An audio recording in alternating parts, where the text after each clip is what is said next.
Bitcoiners United back again today. I want to read the Cypherpunks Manifesto, a Cypherpunks Manifesto, which I have here. Got a copy, a printout. It's available online. Let me bring up my screen to nakamotoinstitute.org. It's a library where you can get a lot of documents. You can go to the entire library. You got Bitcoin's white paper right up front, a whole lot of other academic papers. I'm going to read a Cypherpunks Manifesto today, written by Eric Hughes, March 9th, 1993. Eric Hughes is one of the original cypherpunks, a computer scientist, one of the original members of the cypherpunk movement. It's a loosely knit group of individuals interested in cryptography, privacy, digital rights. He holds a PhD in mathematics from the University of California in Berkeley. His academic background in mathematics and computer science provided him with the technical expertise to engage in discussions surrounding cryptography and digital privacy. He's perhaps most well known for writing the Cypherpunk Manifesto in 1993. This is a seminal document that outlines the principles and goals of the cypherpunk movement. He coined the motto, "Cypherpunks Write Code." He hosted the first anonymous remailer. This was a privacy-focused server that received messages with embedded instructions on where to send them next, and the remailer would forward them, obscuring their origin. Hughes used the example of the Clipper chip. Some of you may not ever have heard of that or remember that, but the Clipper chip example to him was a confirmation of successfully pushing back against state governance and surveillance, in which widespread opposition to the chip in society. It resulted in the planned rollout of the Clipper chip. It was halted, at least overtly. Now, what I'll say on that is that when you have one of these devices that you carry around every day, all day, that is your surveillance device. So a lot has changed in the world as far as the capabilities of surveillance in our life. The Clipper chip was a chipset that was developed and promoted by the NSA as an encryption device, and it was for your security. It was going to be put into the hardware, like right on the motherboard of the chipset of phones, of computers. And just as a matter of course, if you bought a hardware device, you would have the Clipper chip on it, and it would surveil. It could listen. It could do heuristics and listen and find out, what was being communicated. It was developed and promoted by the NSA as an encryption device that, quote unquote, secured voice and data messages in all devices, but it had a built-in backdoor, and so that all communications could be intercepted and listened to. It was intended to allow federal, state, local law enforcement officials the ability to intercept and decode voice and data transmissions. So this was security for the state, not for we the people. And it was intended to be adopted by telecommunications companies for voice transmission. You can kind of imagine where it would have gone today if allowed to have occurred. That said, we have devices with us that have in code the ability to do all that and more, of course, the data collection. So while that was introduced in 1993, because of opposition, it was entirely defunct by 1996. It very likely inspired Eric Hughes to write his white paper on the manifesto here. So as a cypherpunk, Eric Hughes contributed to discussions on cryptographic protocols and the potential implications of encryption for society. He advocated for the widespread use of strong encryption to protect personal privacy and secure digital communications. In the cypherpunk community, he engaged in discussions on mailing lists, online forums, and in-person meetings. And the cypherpunk movement fostered a culture of collaboration and knowledge sharing and experimentation among like-minded individuals. We're going to get into his early quick point on privacy versus secrecy as we open up the Cypherpunks Manifesto here. So let me just start into a Cypherpunks Manifesto. I'm going to read it, and as I go, I'll have my own comments, and not to interrupt too much, but a lot of this brings me to thoughts that I have about what he writes here. So let's get started with a Cypherpunks Manifesto. Privacy is necessary for an open society in the electronic age. Privacy is not secrecy. A private matter is something one doesn't want the whole world to know, but a secret matter is something one doesn't want anyone to know. Privacy is the power to selectively reveal oneself to the world. So let me just stop right there with my own comment here. So I think this is important. The whole idea that, like, well, I have nothing to hide, or, well, don't be criminal. Don't do anything criminal. If you're not a criminal, what do you have to hide? Oh, and so we're not talking about being criminal. I'm not saying that people wanting privacy or a semblance of security in aspects of their lives are criminals or should be criminalized. We're talking about the basic need to be allowed to, say, have a house and have windows on your house. When you have a house, you want windows for many reasons. Primarily, you want to be able to look out. Secondarily, yes, people can look in. That can be functional, handy as well. But when you have windows in your house, you're going to typically you're going to have curtains, you're going to have blinds. You have that natural presumptive right that you have windows, and at times you're going to close your blinds, you're going to close the curtains, because yes, when you want to look out, you want to look out. This is your house, this is your property. But if you're having dinner, if you're having friends over for games, cards, whatnot, you don't necessarily want that on display on stage for everyone to see. So you might close the blinds. These are like presumptive rights we expect. And when it comes to digital frontiers, we don't always, we might presume to have that, and we don't. So you get to choose when people can look into your house. I'm going to refer to the Declaration of Independence here, written July 4th, 1776. Our Declaration of Independence in America states, quote, "We hold these truths to be self-evident, that all men are created equal, that they are endowed by their Creator with certain unalienable rights, that among these are life, liberty, and the pursuit of happiness, that whenever any form of government becomes destructive to these ends, it is the right of the people to alter or to abolish it."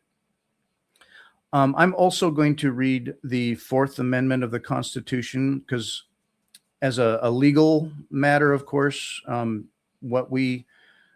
foundations of much of our law and so much of our legal law stems from the Fourth Amendment, which is the right of the people to be secure in their persons, houses, papers, and effects against unreasonable searches and seizures shall not be violated, and no warrants shall issue, but upon probable cause, supported by oath or affirmation, and particularly describing the place to be searched and the persons or things to be seized. So that provides us rights to basic presumptive privacy, and if that needs to be looked into for reasons through due process, that can occur. So let me get back to the Cypherpunks Manifesto. If two parties have some dealings, let me scroll down here. I'm rolling live here. If two parties have some sort of dealings, then each has a memory of their interaction. Each party can speak about their own memory of this. How could anyone prevent it? One could pass laws against it, but the freedom of speech, even more than privacy, is fundamental to an open society. We seek not to restrict any speech at all. If many parties speak together in the same forum, each can speak to all the others and aggregate together knowledge about individuals and other parties. The power of electronic communications has enabled such group speech, and it will not go away merely because we might want it to. So let me pause again. So we're getting into now what we presume to have with the First Amendment, of the Constitution. Congress shall make no law respecting an establishment of religion or prohibiting the free exercise thereof, or abridging the freedom of speech or of the press, or the right of the people peaceably to assemble and to petition the government for a redress of grievances. Now, in the internet age, and you imagine the early founding fathers, they speak to their effects, if you will, but they weren't thinking of like the internet per se, they or the specifics of how where we might be going, but the spirit of these laws are there. um, Benjamin Franklin had shared with Thomas Jefferson a motto which was used elsewhere later. Jefferson wrote about it repeatedly. Quote, "Rebellion to tyrants is obedience to God." Let me get back to a Cypherpunks Manifesto. "Since we desire privacy, we must ensure that each party to a transaction have knowledge only of that which is directly necessary for that transaction. Since any information can be spoken of, we must ensure that we reveal as little as possible. In most cases, personal identity is not salient. When I purchase a magazine at a store and hand cash to the clerk, there's no need to know who I am. When I ask my electronic mail provider to send and receive messages, my provider need not know to whom I am speaking or what I am saying or what others are saying to me. My provider only need know how to get the message there and how much I owe in fees. When my identity is revealed by the underlying mechanism of the transaction, I have no privacy. I cannot here selectively reveal myself. I must always reveal myself."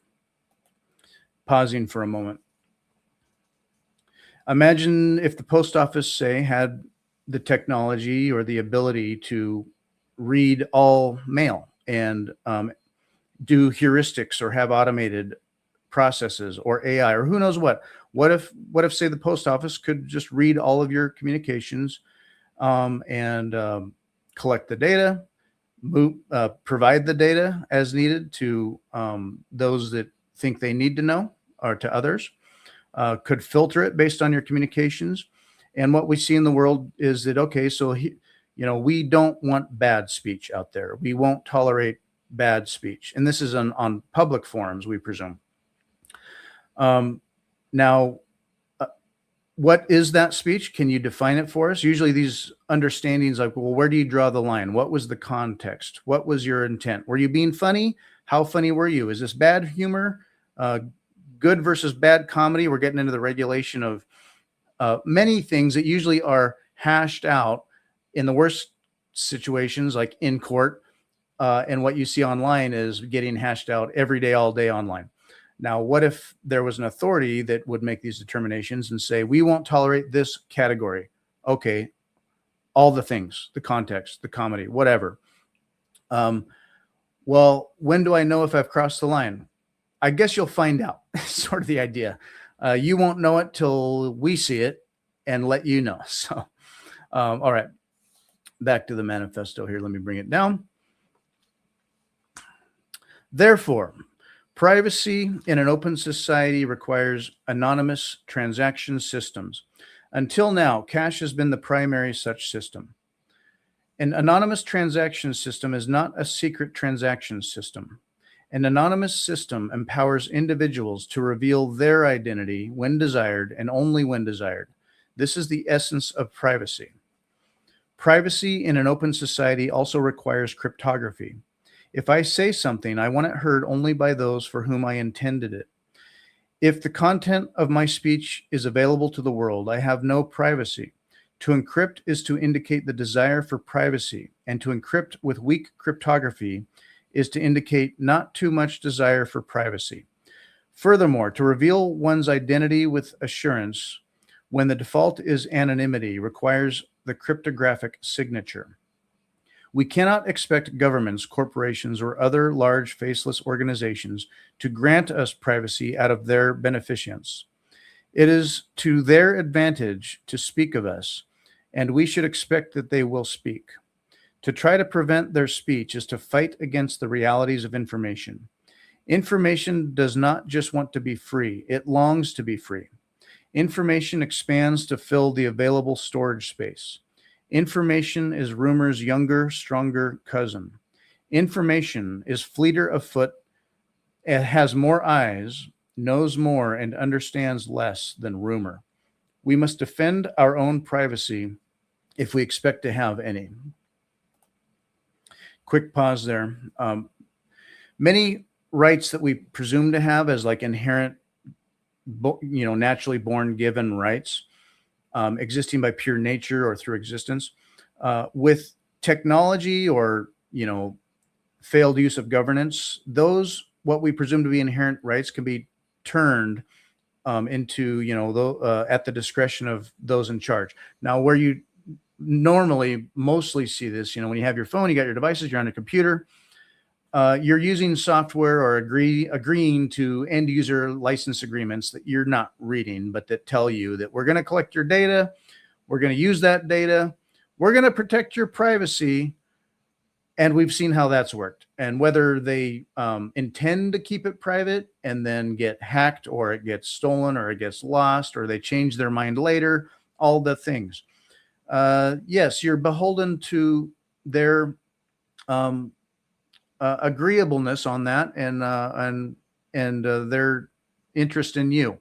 Now, there's that funny saying is that if you can't tell where the yield is coming from, you are the yield. If you don't know how you're getting this service for free or what the product is, you are the product. So anyway, data collection is huge, folks. It's bigger than oil. So anyway, we every day we just sort of give up various rights with permission, whether we're aware of that or not, and our privacy is let go for the sake of convenience and for reasons. That said, that doesn't mean that, well, you got nothing to hide. What do you have to hide? If you're not doing anything criminal, what's wrong? You still have that right. You want to sometimes lock your door, close your blinds, close the curtains, turn off the lights. You have that right on your property, and your being and your thinking and your writings. You have the right to be private in your personal affairs. It brings me to the 10th Amendment of the United States Constitution. 10th Amendment says, the powers not delegated to the United States by the Constitution, nor prohibited it to the states, are reserved to the states respectively, or to the people. It's sort of like when you go down the list of constitutional amendments, and it kind of limits government powers on human fundamental rights, and it's telling government, you can't do this, you can't do that, people have these rights, people have that right. And the 9th Amendment is like, well, if we forgot anything, that goes to the states. And number 10 is like, if we forgot anything else, if there was any question, hello, it remains with the people. It's limiting the powers of government repeatedly. The 10th Amendment, however, is largely a footnote in history, in modern law, largely ignored. Commerce Clause, whatever else, is like, no, we regulate everything. 10th Amendment does not apply. Let me continue with this Cypherpunks Manifesto. Let me scroll down to where we are. Here we are. We must defend our own privacy if we expect to have any. We must come together and create systems which allow anonymous transactions to take place. People have been defending their own privacy for centuries with whispers, darkness, envelopes, closed doors, secret handshakes, and couriers. These technologies of the past did not allow for strong privacy, but electronic technologies do.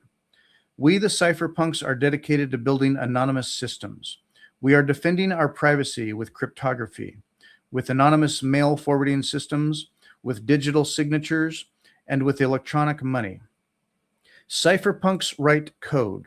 We know that someone has to write software to defend privacy. And since we can't get privacy unless we all do, we're going to write it. We publish our code so that our fellow cypherpunks may practice and play with it. Our code is free for all to use worldwide.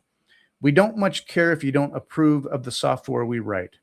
We know that software can't be destroyed and that a widely dispersed system cannot be shut down. My quick comment on that. And we've seen repeatedly how whether it's politicians or justice systems or for the sake of safety, and we see it in other countries, we see it in the States, but governments can often disagree with this point. They will try to stop it. They will reinterpret it as well, but technically. And like the Samurai case comes to mind just currently, but there's a wide variety of damage over the years of coders who wrote code, and even in the early years of simply PGP, pretty good privacy software code out there that the NSA and governments were like, hey, you can't do that. You can't have that tool. You shouldn't have that encryption. The government itself fought pretty good privacy back in the day. Just basic encryption for basic communications, plain text little stuff, encrypted through open source software code that was freely available. Adam Beck printed that code on a t-shirt. The government had said that code is criminal. Can't use it. Okay, so what? I can't write down words. I can't print this on my shirt.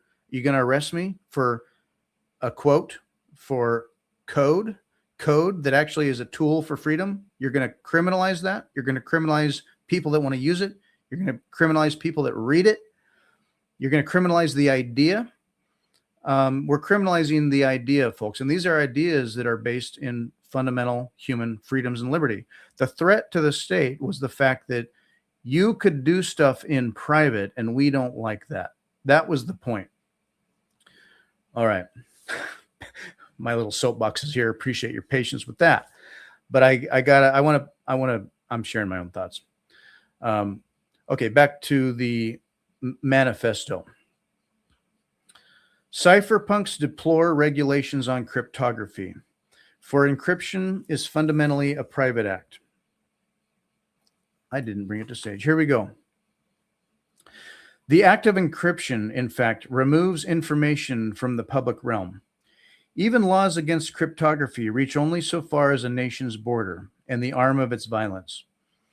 Cryptography will ineluctably spread over the whole globe, and with it the anonymous transaction systems that make this possible. For privacy to be widespread, it must be part of a social contract. People must come together and deploy these systems for the common good. Privacy only extends so far as the cooperation of one's fellows in society. We, the cypherpunks, seek your questions and your concerns and hope we may engage you so that we do not deceive ourselves. We will not, however, be moved out of our course because some may disagree with our goals. The cypherpunks are actively engaged in making the networks safer for privacy. Let us proceed together apace. Onward. Written by Eric Hughes, March 9th, 1993. Eric Hughes, I just want to say thank you. That's the point of this video today. I know you are experiencing, celebrating, enjoying your own privacy these days as you deserve, but your Cypherpunks Manifesto was such prescient work, continues to be a foundational text, inspired many, many coders over the years, many tools, inspired Satoshi Nakamoto himself. We wouldn't have a lot of what we have today without a Cypherpunks Manifesto. Free and open source software, the ethos, the ethics of why we write code, why cypherpunks write code, why we build these tools in the first place. And it's not just because it's fun and technical and interesting. It is of dire importance. Privacy in electronic age being of dire importance. And you just imagine, like what I mentioned, where would we be today if there hadn't been an early pushback on technologies such as the Clipper chip or certain software identifiers that like Intel wanted to put into computers, that Microsoft wants to put into software, simply to make your user experience better, or simply to keep everyone safer, or simply to, like, when truly bad things happen, as they do, as evil people exist in the world and do evil things as they are,